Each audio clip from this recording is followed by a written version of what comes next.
نحمدہ ونصلی علی رسولہ الکریم اما بعد۔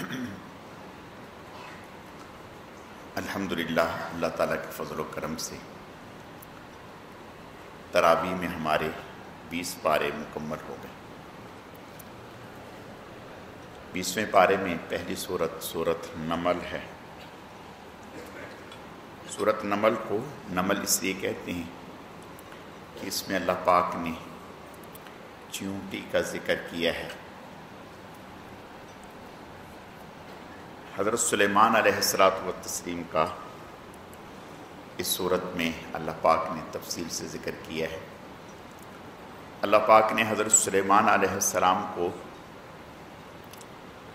مختلف جانوروں کی پرندوں کی زبان سمجھنا اور جاننا یہ اللہ پاک نے حضرت کو عطا کیا تھا۔ تو ایک دفعہ حضرت سلیمان علیہ السلام کہیں تشریف لے جا رہے تھے تو قالت نملۃ یا ایھا النمل ادخلوا مساکنکم لا یحطمنکم سلیمان وجنودہ وہم لا یشعرون۔ تو ایک چیونٹی نے باقی چیونٹیوں سے کہا کہ بھئی آپ اپنی بلوں میں داخل ہو جاؤ، ایسا نہ ہو کہ حضرت گزریں اور بے دھیانی میں ان کے پاؤں تلے آپ لوگ مسلی جاؤ۔ اللہ پاک نے اس چیونٹی کو، یہ عجیب جانور ہے حشرات الارض میں سے، کہ اللہ پاک نے اس کو حس بہت دی ہے۔ یہ سردی کی خوراک جو ہے وہ پہلے ہی جمع کر کے رکھ لیتی ہے۔ سردی میں اپنی بلوں میں رہتے ہیں اور اپنے دانے پہلے ہی جمع کر کے رکھ لیتی ہے، اور جو دانے جمع کر کے رکھتی ہے اس کو بیچ میں سے کاٹ دیتی ہے تاکہ وہ اگے نہیں۔ تو فتبسم ضاحکا من قولہا، حضرت سلیمان علیہ السلام اس کی یہ بات سن کر مسکرائے اور پھر اللہ کا شکر ادا کیا کہ اے اللہ، آپ کا شکر ہے کہ آپ نے مجھے یہ نعمت عطا کی ہے کہ دور سے اس کی آواز مجھ تک پہنچی اور میں نے اس کو سمجھ لیا، جان لیا۔ تو ہمیں تعلیم دی کہ ہمیں اگر کوئی نعمت حاصل ہے تو اس میں ہمارا کمال نہیں ہے بلکہ اللہ تعالیٰ کی عنایات ہے۔ بلکہ جس قدر بھی ہمارے پاس نعمتیں ہیں، خواہ وہ کسی بھی حوالے سے ہیں، تو وہ سب اللہ تعالیٰ کی عنایات ہیں۔ اس پر اللہ کا شکر ادا کرنا چاہیے، نہ کہ انسان اب ان نعمتوں پر اترانے لگے، تکبر کرنے لگے۔ اگلی آیات میں وَتَفَقَّدَ الطَّيْرَ فَقَالَ مَا لِيَ لَا أَرَى الْهُدْهُدَ أَمْ كَانَ مِنَ الْغَائِبِينَ۔ ایک دفعہ حضرت سلیمان علیہ السلام نے ایک ہدہد پرندہ ہے، اس کو غائب پایا، موجود نہیں تھا۔ تو فرمانے لگے کہ بھی کیا بات ہے، مجھے یہ نظر نہیں آ رہا، کہاں ہے یہ؟ اور اگر اس نے اپنے غائب رہنے کی صحیح وجہ بیان نہ کی، لَأُعَذِّبَنَّهُ عَذَابًا شَدِيدًا أَوْ لَأَذْبَحَنَّهُ، پھر اس کو سخت سزا ملے گی اور اس سزا میں اس کو ذبح بھی کیا جا سکتا ہے۔ علماء نے لکھا ہے کہ اللہ پاک نے اس پرندے میں ایک عجیب خاصیت رکھی ہے کہ زمین پر یہ جھانک لیتا ہے اللہ نے اس کو کہ پانی کتنا گہرا ہے، نیچے ہے نہیں ہے، کتنا گہرا ہے۔ تو شاید حضرت کو ضرورت تھی اس چیز کی، اس وجہ سے اس کو یاد کیا۔ یہ بھی اللہ تعالیٰ بتاتے ہیں کہ کوئی بھی چیز ہماری ہی طاقت سے ہے۔ نیچے زمین کی تہوں میں پانی تو دیکھ لیتا ہے، لیکن شکاری کا جال اسے نظر نہیں آتا جس میں پھنس جاتا ہے۔ تو پتہ چلا جو اللہ دکھانا چاہیں وہی انسان دیکھ سکتا ہے، اس سے زیادہ کچھ نہیں دیکھ سکتا۔ تو حضرت نے پوچھا بھئی کہاں تھے؟ تو اس نے کہا کہ میں نے ایک قوم کو پایا ہے، وہ سورج کی پرستش کرتے ہیں، اور اس عورت کا ملکہ بلقیس کا ذکر کیا۔ یہ ملکہ بلقیس یمن میں ایک شہر تھا، اس کی یہ بڑی تھی، یعنی بادشاہ تھی۔ تو جب اس کو اس نے بتایا تو حضرت نے ایک خط بھیجا اور اسے کہا کہ بھئی یہ خط پہنچا، اور ساتھ ہی فرمایا کہ خط دے کر ایک طرف ہو جانا۔ اس نے خط چھوڑا، اس نے خط لیا، دیکھا، پڑھا، تو اس نے اپنے لوگوں سے مشورہ کیا کہ بھی اس طرح سے ایک خط آیا ہے۔ قالت یا ایھا الملأ افتونی فی امری ما کنت قاطعۃ امرا حتی تشہدون قالوا نحن اولو قوۃ واولو بأس شدید والامر الیک۔ تو اس کے جو کارندے تھے انہوں نے کہا کہ بھی کوئی مسئلہ نہیں، آپ ہمیں جو کہیں گے ہم اس کو کر گزریں گے۔ تو اس نے سمجھداری کا ثبوت دیا، کہنے لگی ان الملوک اذا دخلوا، کہ بادشاہ جب کہیں داخل ہوتے ہیں، افسدوها وجعلوا اعزۃ اہلها اذلہ، تو وہاں پھر وہ تباہی پھیلاتے ہیں، جو عزت والے لوگ ہوتے ہیں وہ بھی عزت کھو بیٹھتے ہیں۔ تو ہمیں جلد بازی نہیں کرنی چاہیے۔ اس نے ایک وفد تیار کیا حضرت سلیمان علیہ السلام کے پاس۔ تو جب وہ وفد تیار کیا تو اس وفد کو کچھ اس نے ہدایے دیے، اور یہ حضرت سلیمان علیہ السلام کا امتحان تھا کہ آیا وہ مال چاہتے ہیں، مملکہ چاہتے ہیں، کیا چاہتے ہیں۔ تو اس میں بہت ساری چیزیں تھیں جن میں سونے کی اینٹیں بھی تھیں۔ حضرت سلیمان علیہ السلام کو اللہ پاک کی طرف سے وحی کے ذریعے سے اطلاع ہو گئی کہ اس طرح سے وفد آ رہا ہے اور وہ یہ چیزیں لے کے آ رہا ہے۔ تو حضرت نے ان کے آنے سے پہلے ہی 30 میل لمبا اور چوڑا سونے چاندی کا روڈ بچھا دیا۔ سونے چاندی کا روڈ بچھا دیا۔ اللہ اکبر! یہ اللہ تعالیٰ کی طرف سے ہم سوچ بھی نہیں سکتے کہ اس دنیا میں کبھی ایسا ہوا، اس دنیا میں، اس جہان میں ایسا کبھی ہوا، لیکن یہ قرآن کہتا ہے۔ اور علماء نے لکھا ہے کہ حضرت نے روڈ بچھا دیا سونے چاندی کا، اور اس روڈ کے اوپر، سونے چاندی کے اوپر جانور کھڑے کرتے ہیں ادھر ادھر استقبال کے لیے، اور وہ اسی کے اوپر پوٹی پیشاب کر رہے ہیں۔ ہمیں تو سونا دیکھنے کو نہیں ملتا، سونا دیکھنے کو نہیں ملتا۔ پہلے تو 2-4 تولے کوئی دے ہی دیتا تھا، اب تو گراموں کی بات آ گئی، گرام، اور اب تو وہ بھی سونے سے بھی کام نیچے آ گیا۔ تو یہ اللہ پاک نے، جب انہوں نے دیکھا، وہ وفد آیا کہ بھئی ہم یہ چھوٹی سی 2-4 اینٹیں لے کے اترا رہے ہیں، یہاں تو معاملہ ہی کچھ اور ہے، تو وہ انہوں نے اپنے ہدایتوں سائیڈ میں کہی۔ خیر، جب حضرت کے پاس پہنچے تو حضرت نے فرمایا کہ بھئی یہ نہیں ہمیں چاہیے، یہ نہیں ہمیں چاہیے، اس کی ہمارے لیے ہمیں کوئی ضرورت نہیں۔ تو ہم تو دین کے لیے بات کر رہے ہیں، آپ سے اسلام کی بات کر رہے ہیں۔ خیر، جب وہ گئے اور جا کر کے انہوں نے بتایا، اب ملکہ بلقیس نے تیاری کی حضرت کے پاس آنے کے لیے۔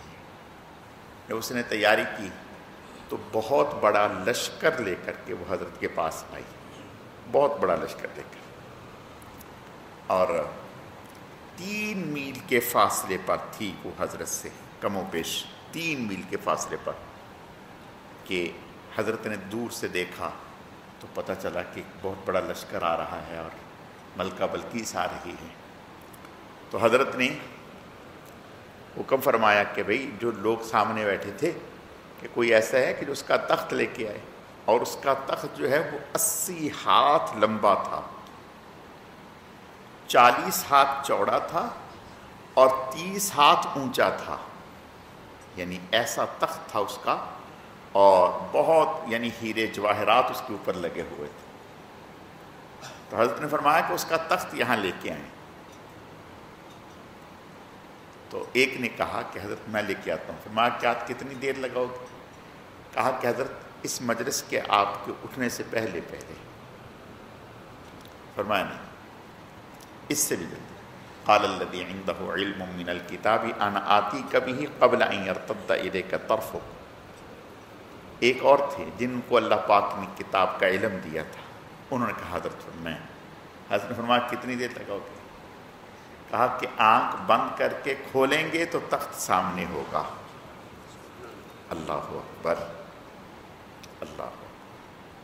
یہ خدائی طاقت ہی ہو سکتی ہے، عقل اس کو نہیں سمجھ سکتی، عقل اس کو نہیں سمجھ، اور بہت فاصلے پر ہے، یعنی حضرت سے خاصے فاصلے پر تھا۔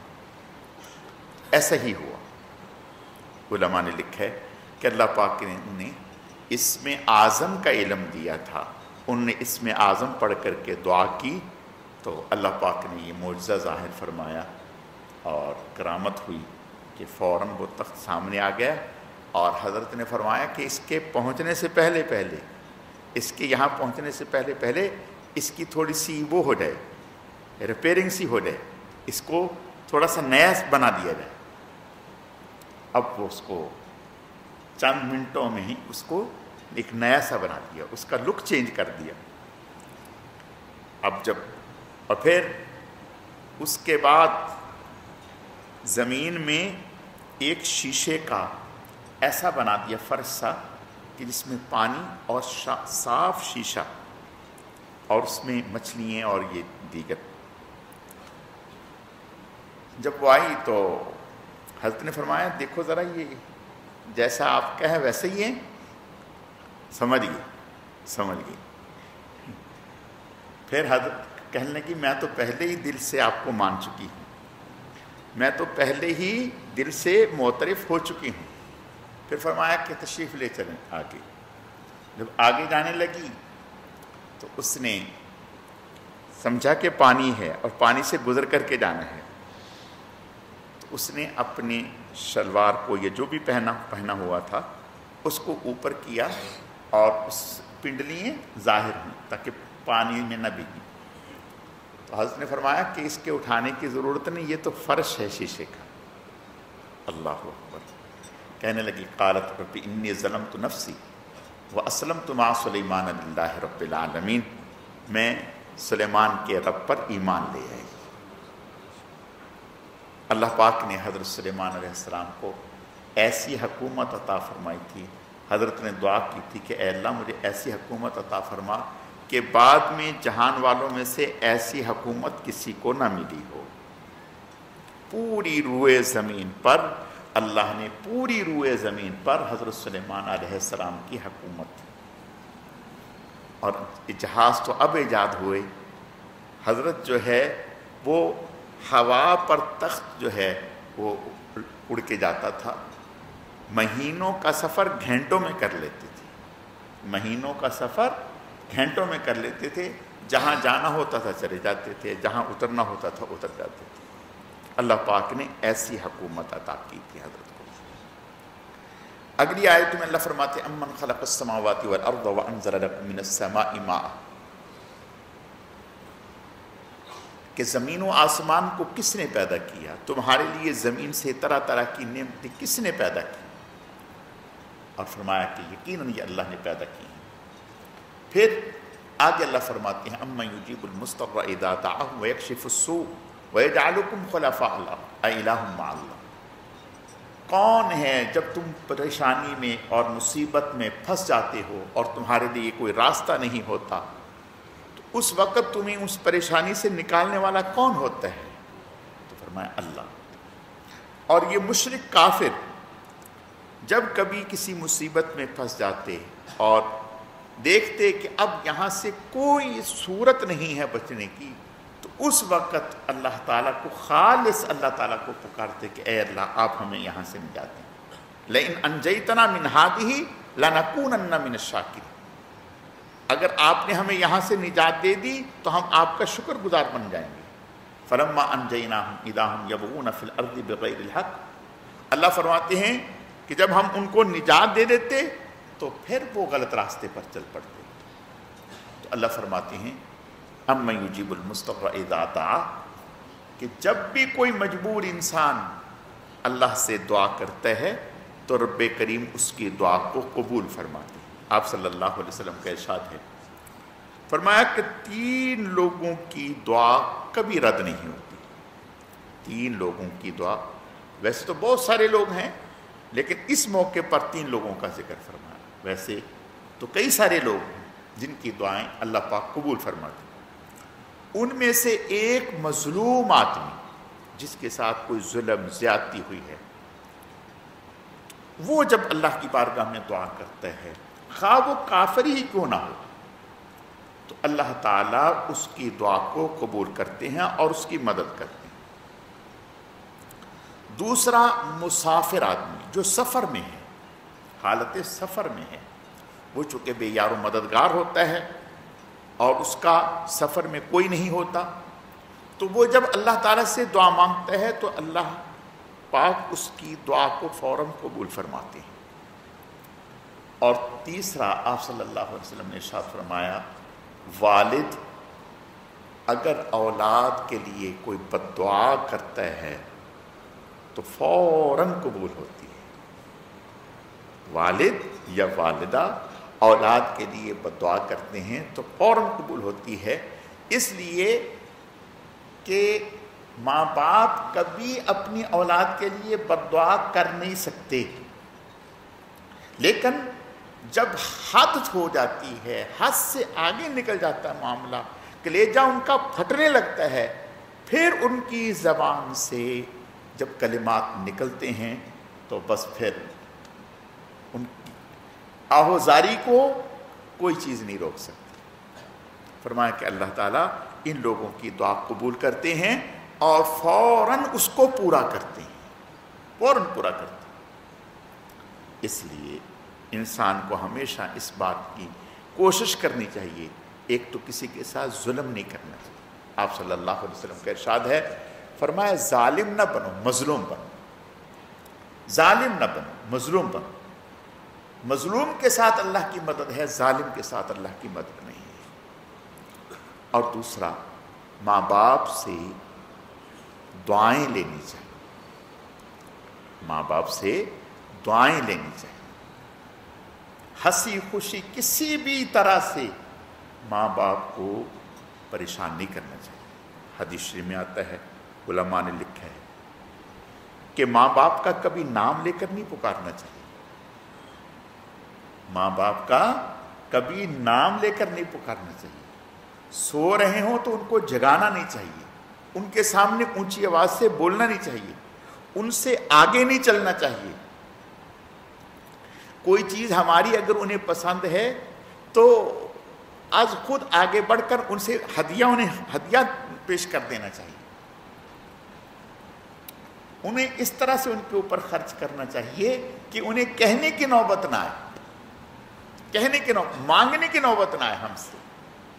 یہ دانائی ہے۔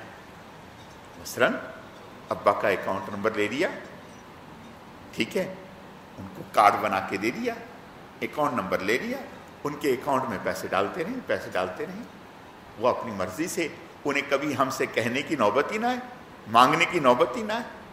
اور بعض بڑے غیرت مند لوگ ہوتے ہیں، وہ کچھ بھی ہو اپنی اولاد سے سوال کرنا وہ ان سے برداشت نہیں، کبھی بھی سوال نہیں کریں گے، حتیٰ کہ اگر اولاد کہے گی بھی کہ ابا لے لیں، وہ کہیں گے نہیں، ضرورت نہیں۔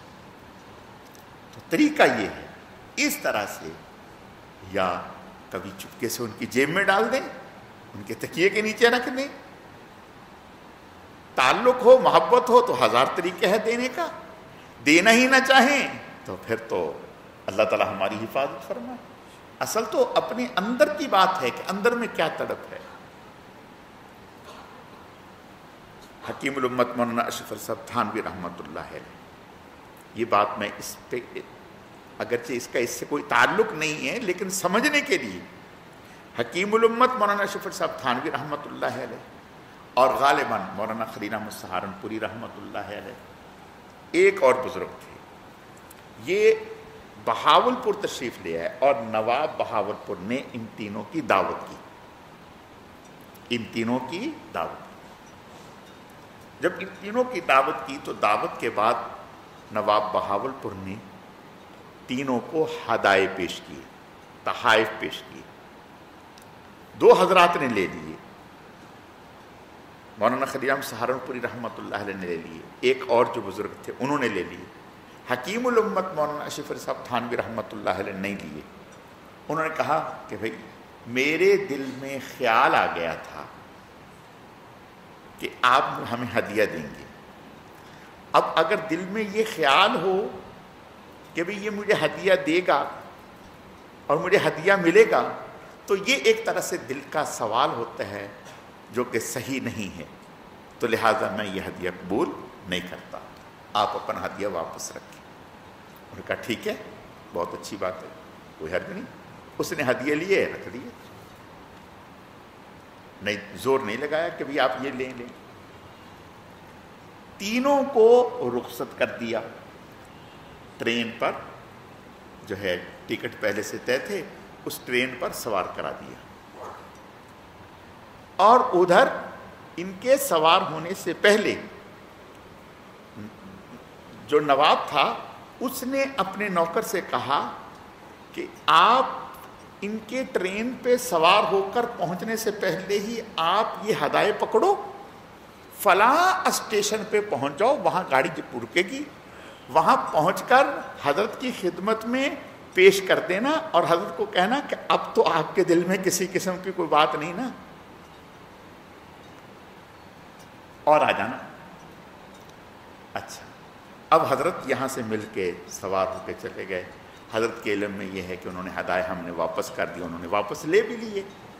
خیر جب چلے گئے، وہاں جب ٹرین رکی تو وہ نوکر جو تھا وہ سوار ہوا اور اس نے حضرت سے کہا کہ حضرت اب تو آپ کے دل میں کچھ بھی نہیں، لہذا اب قبول فرما لیں. اللہ اکبر. حضرت نے نہ صرف قبول فرمائے، بہت خوش ہوئے اور بہت دعائیں دیں حکیم الامت مولانا اشرف علی صاحب تھانوی رحمۃ اللہ علیہ نے. اور ساتھ ہی فرمایا محبت، آداب محبت خود سکھا دیتی ہے. ساتھ ہی یہ بات فرمائی محبت، آداب محبت خود سکھا دیتی ہے. اندر میں محبت ہو تو طریقہ خود آ جاتا ہے. ماں باپ کو دینا چاہیں، اندر میں تڑپ ہو تو پھر کوئی مشکل نہیں، اللہ تعالیٰ خود راستے سجھا دیتے ہیں کہ ماں باپ کی کس طرح سے ہم نے خدمت کرنی ہے. اور اگر اللہ تعالیٰ معاف فرمائے ہم سمجھیں کہ بھئی ماں باپ انہوں نے کیا کرنا ہے، کپڑا تو ہم لے کے دیتے ہیں، فلاں تو ہم کرتے ہیں، فلاں تو ہم کرتے ہیں، تو یہ بڑی محرومی والی بات ہے. اور اگر اللہ معاف فرمائے خرچ بھی نہ کریں، دیں بھی کچھ نہ، الٹا روب جمائیں، تو پھر اللہ تعالیٰ اپنی تباہی اور بربادی اور ہلاکت کو دعوت دینے کا مترادف ہے. تو اللہ کے نبی صلی اللہ علیہ وسلم نے ارشاد فرمایا 3 لوگوں کی بد دعا فوراً دعا لگتی. مسافر کی دعا اللہ قبول فرماتے ہیں، مظلوم کی اور ماں باپ کی بد دعا. اگلی آیتوں میں اللہ فرماتے ہیں قرب قیامت میں، قیامت کی نشانیوں میں سے زمین سے ایک جانور نکلے گا، اور فرمایا کہ وہ کوہ صفا مروہ جو صفا پہاڑی ہے اس میں سے نکلے گا اور سر سے مٹی جھاڑتا ہوا مقام ابراہیم اور بیت اللہ کے دروازے کے سامنے آ جائے گا. لوگ اس کو دیکھ کر خوف زدہ ہو کر بھاگیں گے اور لوگوں سے کلام کرے گا، اور مومن کو اور کافر کو پہچانے گا. مومن جو ہوں گے اس سے جب وہ کلام کرے گا تو ان کے چہرے روشن چمکدار ہو جائیں گے، اور کافر کو جو ہے وہ پہچان لے گا، اور فرمایا کہ وہ زمین پر سفر کرے گا۔ یہ قیامت کی نشانیوں میں سے ایک قیامت کی نشانی ہے۔ فرمایا کہ جب یہ نشانی ظاہر ہوگی تو سمجھو اس وقت پھر توبہ قبول نہیں ہوگی، اور یہ نشانی اس وقت ظاہر ہوگی جب سورج مغرب سے طلوع ہوگا، اس سے پہلے یہ بعد میں۔ اگلی آیت میں اللہ فرماتے انک لا تسمع الموتى ولا تسمع الصم الدعاء اذا ولوا مدبرین، کہ مردوں کو آپ نہیں سنا سکتے، یعنی اللہ تعالیٰ کی مشیت کے بغیر آپ نہیں سنا سکتے۔ اللہ تعالیٰ چاہیں تو کوئی مشکل نہیں۔ حدیث شریف میں آتا ہے کہ جب بدر کے موقع پر جو بڑے بڑے کافر مارے گئے تھے انہیں گھسیٹ کر ویران کنویں میں ڈالا گیا، تو آپ صلی اللہ علیہ وسلم جب وہاں سے جانے لگے تو اس کنویں کے پاس کھڑے ہو گئے جس میں یہ 70 بڑے بڑے مردار کافر پڑے ہوئے تھے۔ آپ کنویں کے پاس کھڑے ہو کر کے فرمانے لگے کیا آپ نے وہ وعدہ جو اللہ کا میں بتایا کرتا تھا وہ سچا پا لیا؟ ہم نے تو جو اللہ نے ہم سے وعدہ کیا تھا اس کو سچا پا لیا۔ حضرت عمر رضی اللہ تعالیٰ فرمانے لگے یا رسول اللہ صلی اللہ علیہ وسلم یہ تو مردار ہیں، مردہ لوگ ہیں، آپ ان سے مخاطب ہیں، ان سے بات کر رہے ہیں۔ آپ نے فرمایا عمر یہ تم سے زیادہ سن رہے ہیں میری بات کو، یہ میری بات کو تم سے زیادہ سن رہے ہیں، لیکن ابھی ان کے پاس بولنے کی طاقت نہیں ہے۔ اور قرآن میں اللہ پاک 7ویں پارے پہ وَنَادَى أَصْحَابُ الْجَنَّةِ أَصْحَابَ النَّارِ أَنْ قَدْ وَجَدْنَا مَا وَعَدَنَا رَبُّنَا حَقًّا فَهَلْ وَجَدْتُم مَّا وَعَدَ رَبُّكُمْ حَقًّا قَالُوا نَعَمْ فَأَذَّنَ مُؤَذِّنٌ بَيْنَهُمْ اللَّعْنَةُ اللَّهِ عَلَى الظَّالِمِينَ۔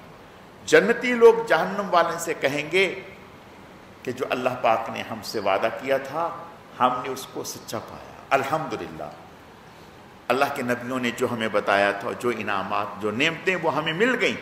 فَهَلْ وَجَدْتُم مَّا وَعَدَ رَبُّكُمْ حَقًّا، کیا تم نے بھی وہ وعدہ حق اور سچ پا لیا جو اللہ نے کیا تھا اور نبیوں نے بتایا تھا؟ اس وقت ان کے سر جھک رہے ہوں گے، فَلَعْنَةُ اللَّهِ عَلَى الظَّالِمِينَ۔ تو پھر ایک پکارنے والا فرشتہ پکار کر کے کہے گا ظالموں پر اور کافروں پر اللہ کی لعنت ہو، اب یہ کبھی بھی یہاں سے نکل نہیں سکیں گے۔ اللہ تعالی ہماری حفاظت فرمائے۔ اگلی سورت سورۃ القصص ہے۔ اس کی ابتدائی آیتوں میں اللہ فرماتے تلک آیات اللہ نتلوہا علیک بالحق، یہ آیتیں ہیں جن کی تلاوت ہم آپ پر حق کے ساتھ کر رہے ہیں۔ اس میں ابتداءً اللہ فرماتے ان فرعون علا فی الارض وجعل اہلہا شیعا یستضعف طائفۃ منہم یذبح ابناءہم ویستحیی نساءہم۔ فرعون نے زمین والوں پر ایسا ظلم و ستم کر رکھا تھا کہ جو بنی اسرائیل تھے، اہل کتاب تھے، ان سے چھوٹے چھوٹے بیگار کے کام ان سے لیا کرتا تھا اور ظلم زیادتی کرتا تھا۔ تو اللہ فرماتے ہیں وَنُرِيدُ أَن نَّمُنَّ عَلَى الَّذِينَ اسْتُضْعِفُوا فِي الْأَرْضِ وَنَجْعَلَهُمْ أَئِمَّةً وَنَجْعَلَهُمُ الْوَارِثِينَ۔ ہم نے چاہا، ہم نے ارادہ کر لیا کہ ہم جنہیں زمین پر کمزور کر دیا گیا ہے انہیں ہم سیادت دے دیں، انہیں ہم امامت دے دیں، انہیں ہم اقتدار دے دیں، انہیں ہم حکومت دے دیں۔ ہم نے یہ چاہ لیا۔ جب ہم نے یہ چاہ لیا تو پھر ہم نے اس کی تدبیر کی۔ اب یہ اللہ کی تدبیر ہو رہی اور ادھر فرعون نے نجومیوں کو بلایا، خواب دیکھا، نجومیوں کو بلایا اور بلا کر کے تھوڑے سے حالات لیے۔ تو نجومیوں نے کہا کہ ہمارا علم ہمیں یہ بتا رہا ہے کہ جو آپ نے خواب دیکھا ہے، یہ جو قرائن ہیں وہ یہ ہے کہ آپ کی دور اقتدار میں ایک بچہ پیدا ہوگا بنی اسرائیل میں سے، جو بڑا ہو کر آپ کے پاؤں تلے سے تخت کو کھینچ لے گا، آپ کی حکومت کے زوال کا سبب بنے گا۔ یہ ہمارا علم ہمیں کہہ رہا ہے۔ سن کر لرز گیا، کانپ گیا، مشورہ کیا کہ اس کا کیسے روک تھام کی جائے۔ تو طے کیا کہ ہم بنی اسرائیل کے ہاں جو بھی پیدا ہوگا، بچہ ہو یا بچی ہو، اسے قتل کر دیں۔ چنانچہ ایک عرصہ تک تو یہ ہوتا رہا۔ پھر ایک عرصہ تک یہ ہوا کہ بچیوں کو چھوڑ دیا جاتا اور بچوں کو قتل کر دیا جاتا، جتنے بھی بچے ہوتے ان کو قتل کر دیا جاتا۔ آپ سوچیں، آج ہم اس کا تصور بھی نہیں کر سکتے کہ اس زمین پر کیسے کیسے ظلم ہوئے ہیں، کہ انسان کے ہاں اولاد ہوئی ہے، ابھی وہ زمین پر آئے ہیں، آنکھ نہیں کھولی ہے، تو ایک پورا ایک جو ہے حکومت کا ایک وفد آتا ہے اور پوری ایک فوج آتی ہے، وہ زبردستی آپ سے آپ کے بچے کو لے کر کے اس کو ذبح کر دیتی ہے، آپ کچھ کر نہیں سکتے۔ یہ ظلم۔ اور اللہ کہتے ہیں کہ ہم نے طے کر لیا کہ ہم نے ان کو حکومت دینی ہے، ہم نے ان کو طاقت دینی ہے، اور جس نے زمین کا نظام کمزور کیا ہوا ہے اور لوگوں کو کمزور کیا ہے، اس کو خاک میں ملانا ہے۔ اللہ فرماتے ہیں کہ ہم نے یہ طے کر لیا۔ اب کرتے کرتے کرتے اتنے بچے قتل کر دیے کہ یہ خطرہ ہونے لگا کہ جو ان کے پرانے لوگ ہیں بوڑھے، وہ تو مر جائیں گے، آگے بچے آ نہیں رہے، تو جو ہمارے کام ہیں وہ کرے گا کون؟ تو پھر طے کیا کہ 1 سال بچوں کو زندہ رکھیں اور 1 سال بچوں کو قتل کریں۔ اللہ کا کرنا، جس سال بچوں کو زندہ رکھنا تھا، اس سال حضرت ہارون علیہ السلام جو موسیٰ علیہ السلام کے بڑے بھائی ہیں، اس سال پیدا ہوئے۔ اور جس سال بچوں کو قتل کیا جانا ہے، اس سال موسیٰ علیہ السلام اللہ نے پیدا کی۔ اللہ تعالیٰ بتاتے ہیں ہماری طاقت کو سمجھو کہ اس سال بچوں کو قتل کیا جانا ہے، لیکن اس کے باوجود پوری حکومت اور ان کی پوری مشنری وہ قتل کرنا چاہتے ہیں اور ہم بچانا چاہتے ہیں۔ اللہ کیا کہتے ہیں؟ وَأَوْحَيْنَا إِلَىٰ أُمِّ مُوسَىٰ أَنْ أَرْضِعِيهِ فَإِذَا خِفْتِ عَلَيْهِ فَأَلْقِيهِ فِي الْيَمِّ وَلَا تَخَافِي وَلَا تَحْزَنِي إِنَّا رَادُّوهُ إِلَيْكِ وَجَاعِلُوهُ مِنَ الْمُرْسَلِينَ۔ ہم نے موسیٰ علیہ السلام کی والدہ کی طرف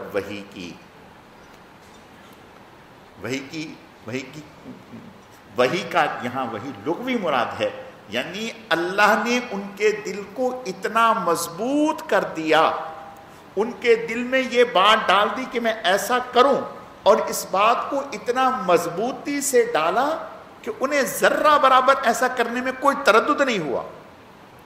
کیا کریں؟ کہ ایک تابوت بنائیں، اس تابوت میں بچے کو ڈالیں اور اس کو پانی میں ڈال دیں، اللہ فرماتے ہیں۔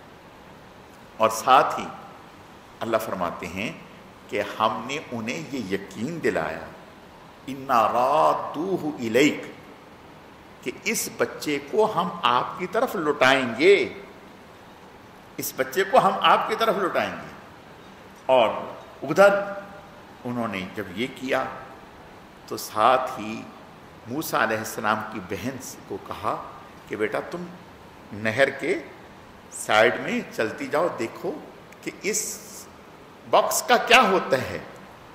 وہ دیکھتی گئی غیر محسوس طریقے سے، تو یہ نہر جو ہے فرعون کے محلات کے پاس سے گزرتی، اور فرعون کے گھر میں جو کام کرنے والی عورتیں وہ کسی بہانے سے یہاں آئیں، دیکھا تو ان کے ذہن میں دل میں یہ بات ڈالی اللہ نے، انہوں نے اس کو اٹھا لیا، اس باکس کو اٹھایا، اٹھا کر کے کھولا نہیں، ایسے ہی اٹھا کر فرعون کے گھر میں لے گئی۔ جو فرعون کی بیوی تھی آسیہ، حضرت آسیہ، اس نے جب باکس کھولا دیکھا تو خوبصورت حسن و جمال کا پیکر بچہ دیکھ کر فوراً کہنے لگی کہ یہ تو اللہ نے ہمیں تحفہ دے دیا، ان کے ہاں اولاد نہیں تھی، اللہ نے ہمیں تحفہ دے دیا، اس کو تو ہم اپنا بیٹا بنائیں گے۔ انہوں نے کہا کہ بیٹا بنائیں گے، فرعون نے نہیں کہا کہ بیٹا بنائیں گے، انہوں نے کہا کہ بیٹا بنائیں گے۔ اب جب فرعون کو دکھایا گیا تو فرعون پہلے تو مان نہیں رہا تھا، کہا کہ نہیں قتل کرو اس کو۔ انہوں نے کہا پاگل ہو گئے، یہ معصوم بچہ ہے، کتنا پیارا ہے، اس کو ہم بیٹا بنائیں گے، یہ جیسے ہم کہیں گے ویسے چلے گا، ظاہر ہے ہمارے گھر میں رہے گا۔ تو اچھا پھر مان گیا کہ چلو ٹھیک ہے بھائی۔ اب مسئلہ یہ تھا کہ اس کو دودھ پلانا ہے، دودھ کس کا پلائیں؟ دودھ مختلف عورتیں آ رہی ہیں، قسمت آزمائی کر رہی ہیں، لیکن وہ بچہ دودھ ہی نہیں لے رہا کسی کا۔ ایسا لگتا ہے کہ جیسے پیدائشی بچے کو پڑھا دیا ہے کہ کسی کا دودھ لے ہی نہیں رہا۔ اب کیوں نہیں لے رہا؟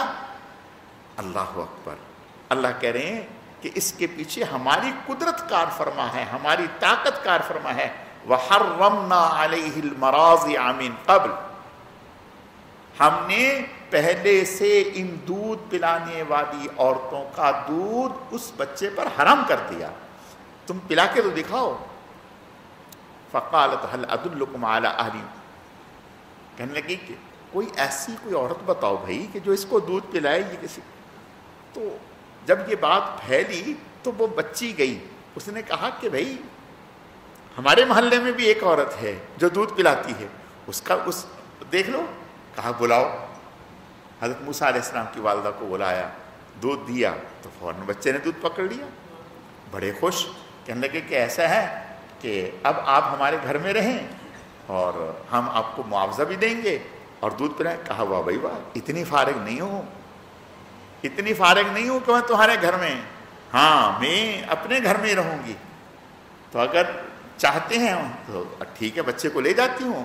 کہا جی اس سے بڑی، موسیٰ علیہ السلام کو ان کے ہاتھ میں دیا، انہوں نے اپنے گھر میں لے گئی، موسیٰ علیہ السلام کی پرورش کر رہی ہیں، پیسے بھی لے رہی ہیں، نوٹ بھی مل رہے ہیں، اور اللہ تعالیٰ ڈنڈے کی طاقت پر، خدائی طاقت اس کا نام ہے، خدائی طاقت اس کا نام ہے۔ فرعون اپنے دشمن کو اپنے ہاتھوں سے، اپنے پیسوں سے پال رہا ہے، اللہ پلوا رہے ہیں، یہ اللہ کی طاقت ہے۔ اور موسیٰ علیہ السلام پڑھ رہے ہیں، وہ تھوڑے دن کے بعد دیکھتے ہیں، بلاتے ہیں، کرتے کرتے موسیٰ علیہ السلام جوان ہو گئے۔ جب جوان ہوئے تو اللہ نے موسیٰ علیہ السلام کو، دیکھیں اللہ کا ایک نظام ہے، اللہ نے جس انسان سے جو کام لینا ہوتا ہے ویسے ہی اس کی طبیعت بنا دیتے ہیں، ویسے اس طرف سے۔ موسیٰ علیہ السلام کو تو اللہ نے نبی بنانا تھا، پیغمبر اور رسول بنانا تھا، تو موسیٰ علیہ السلام، اللہ فرماتے ہیں وَلَمَّا بَلَغَ أَشُدَّهُ وَاسْتَوَىٰ آتَيْنَاهُ حُكْمًا وَعِلْمًا، جب جوانی کو پہنچا تو اللہ نے ان کو علم دے دی، حکمت دے دی، اور موسیٰ علیہ السلام کو پتہ چل گیا کہ میں ان کا بیٹا نہیں ہوں، میں تو ان کا بیٹا نہیں ہوں، یہ پتہ چل گیا، اور یہ پتہ چل گیا کہ میں بنی اسرائیل میں سے ہوں۔ تو خیر موسیٰ علیہ السلام رہتے رہے حکمت سے۔ ایک دن وہ واقعہ پیش آیا جو میں نے عرض کیا تھا، اس واقعے کے بعد کہ آدمی قتل ہو گیا۔ جب آدمی قتل ہو گیا اس دن تو وہ چھپ گیا، پتہ نہیں چلا کہ، لیکن فرعون کے پاس یہ میٹنگ ہو گئی کہ جس شخص نے اس کو قتل کیا اس کو ڈھونڈو اور اس سے انتقام لیا جائے۔ تو جب یہ ہوا تو لیکن معاملہ راست اگلے دن ہوا کہ وہی شخص کسی اور سے جھگڑ رہا ہے۔ اس نے موسیٰ علیہ السلام کو دیکھا، موسیٰ علیہ السلام اس کی طرف آئے اور بھی اس کو سمجھائیں، وہ ڈر گیا۔ کہا موسیٰ کل تم نے اس کو مار دیا مکہ مار کے، آج تم میری جان لینے کے چکر میں ہے۔ جب یہ بات کہی تو خبر پھیل گئی۔ اب موسیٰ علیہ السلام کو پکڑنے کے وارنٹ آ گئے۔ حضرت موسیٰ علیہ الصلوۃ والتسلیم وہاں سے نکلے، دعا کی اور مدین پہنچے۔ باقی پھر انشاءاللہ اللہ تعالیٰ سمجھنے کی، عمل کرنے کی توفیق عطا فرمائے۔ الحمدللہ رب العالمین والعاقبۃ للمتقین والصلاۃ والسلام علی سید المرسلین اللہم صلی علی محمد النبی الأمی وعلی آلہ واصحابہ وبارک وسلم۔ رب اغفر وارحم وانت خیر الراحمین۔ اے اللہ جو کچھ کہا سنا گیا اپنی بارگاہ میں قبول فرما، کمی کوتاہیوں کو معاف فرما، اعمال میں اخلاص پیدا فرما، اپنی رضا نصیب فرما۔ اے اللہ فلسطین کے مظلوم مسلمانوں کی امداد فرما، انہیں ظالموں کے ظلم سے نجات عطا فرما، انہیں فتح اور کامیابیوں سے ہمکنار فرما۔ سبحان ربک رب العزت عما یصفون وسلام علی المرسلین والحمد للہ رب العالمین برحمتک یا ارحم الراحمین۔